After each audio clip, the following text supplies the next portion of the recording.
Hi, എല്ലാവർക്കും സുഖമല്ലേ? ഞാനിന്നിവിടെ ഒരു ചിക്കൻ ഡ്രൈ റോസ്റ്റ് ഉണ്ടാക്കാൻ പോവുകയാണ്. ഞാനിവിടെ 1/2 കിലോ ചിക്കൻ എടുത്തിട്ടുണ്ട്. ഇത് നന്നായിട്ട് വാഷ് ചെയ്ത് വെച്ചിരിക്കുകയാണ്. ഞാൻ നേരത്തെ ചിക്കൻ റോസ്റ്റ് ചെയ്യുന്ന ഒരു വീഡിയോ ഇട്ടിരുന്നു. ഇപ്പോൾ ഉണ്ടാക്കുന്ന ഈ ഡ്രൈ റോസ്റ്റിൻ്റെ മസാലയ്ക്ക് അല്പം വ്യത്യാസമുണ്ട്. ഇനി ഇതെങ്ങനെയാണ് ഉണ്ടാക്കുന്നതെന്നും ഇതിന് എന്തൊക്കെയാണ് ആവശ്യമെന്നും നമുക്ക് നോക്കാം. ചിക്കൻ 1/2 കിലോ, സവാള വലിയ ഒരെണ്ണം ചെറുതായി നുറുക്കിയത്,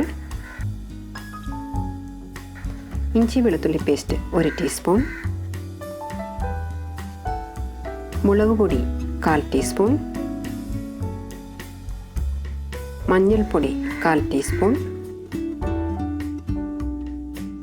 ഉപ്പ് ആവശ്യത്തിന്, എണ്ണ 5 ടേബിൾ സ്പൂൺ, ഉണക്കമുളക് 10 എണ്ണം, മല്ലി 2 ടേബിൾ സ്പൂൺ, ഏലക്ക 2 എണ്ണം, കറുവപ്പട്ട ഒരു ചെറിയ കഷ്ണം, ജാതിപത്രി അല്പം, പെരിഞ്ജീരകം 1/4 ടീസ്പൂൺ, ഗ്രാമ്പൂ 5 എണ്ണം, കറിവേപ്പില ആവശ്യത്തിന്, മല്ലിയില ആവശ്യത്തിന്.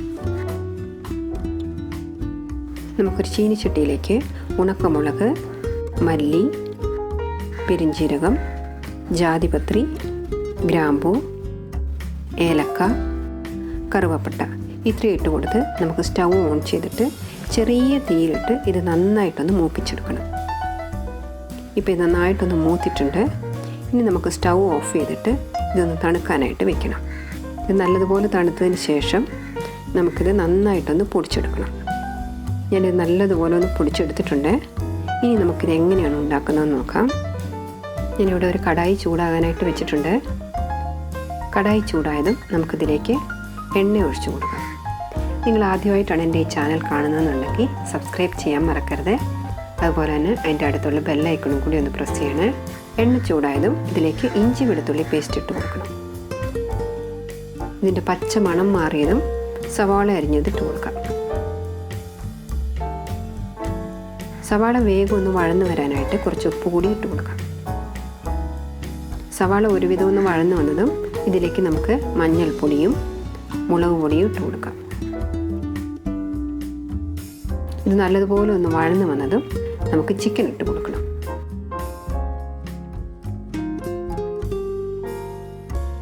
കൂടെ തന്നെ കുറച്ച് കറിവേപ്പിലയും കൂടി ഇട്ട് കൊടുത്ത് നന്നായിട്ടൊന്ന് ഇളക്കി യോജിപ്പിച്ചിട്ട് നമുക്കിത് കുറച്ച് നേരത്തേക്ക് ഒന്ന് മൂടി വെച്ച് വേവിക്കണം. ഇപ്പം നമുക്ക് തുറന്ന് നോക്കാം.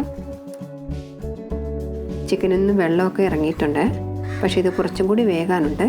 ഈ സമയത്ത് ഉപ്പിൻ്റെ ആവശ്യമുണ്ടോ എന്ന് നോക്കിയിട്ട് വേണമെങ്കിൽ ചേർത്ത് കൊടുക്കണേ. സവാള വഴന്ന് വരാനായിട്ട് നമ്മൾ കുറച്ച് ഉപ്പ് ഇട്ടിട്ടുണ്ടായിരുന്നു. ഇപ്പോൾ വേണമെന്നുണ്ടെങ്കിൽ മാത്രം ചേർത്ത് കൊടുത്താൽ മതി കേട്ടോ. ഇനി നമുക്ക് കുറച്ച് നേരം കൂടി ഇത് അടച്ച് വെച്ച് വേവിക്കാം. ഇപ്പം നമുക്ക് തുറന്ന് നോക്കാം. ചിക്കൻ്റെ വെള്ളം എല്ലാം ഇറങ്ങി ചിക്കൻ നന്നായിട്ട് വെന്തിട്ടുണ്ട്. ഇനി ഈ വെള്ളം വറ്റുന്നത് വരെ നമുക്കൊന്ന് ഇളക്കി കൊടുക്കാം. ഇപ്പോൾ ഇതിൽ വെള്ളം മുഴുവനും വറ്റിയിട്ടുണ്ട്. ഇപ്പം നമ്മൾ നേരത്തെ പൊടിച്ച് വെച്ചിരുന്ന മസാലക്കൂട്ട് ഇതിലേക്ക് ചേർത്ത് കൊടുക്കാം. നിങ്ങൾക്ക് ഇഷ്ടമാണെന്നുണ്ടെങ്കിൽ 1/2 ടീസ്പൂൺ കുരുമുളക് പൊടി കൂടി ചേർത്ത് കൊടുക്കാം. ഇനി നമുക്ക് കുറച്ച് മല്ലിയില കൂടി ഇതിലേക്ക് ഇട്ട് കൊടുക്കാം. അപ്പോൾ നമ്മുടെ ചിക്കൻ ഡ്രൈ റോസ്റ്റ് റെഡി ആയിട്ടുണ്ട്. നിങ്ങളെല്ലാവരും ഇതൊന്ന് ഉണ്ടാക്കി നോക്കണേ. നിങ്ങൾക്ക് ഈ വീഡിയോ ഇഷ്ടമായെങ്കിൽ ലൈക്ക് ചെയ്യാൻ മറക്കരുത്. അതുപോലെ തന്നെ ഷെയർ ചെയ്യാനും സബ്സ്ക്രൈബ് ചെയ്യാനും മറക്കരുത് കേട്ടോ.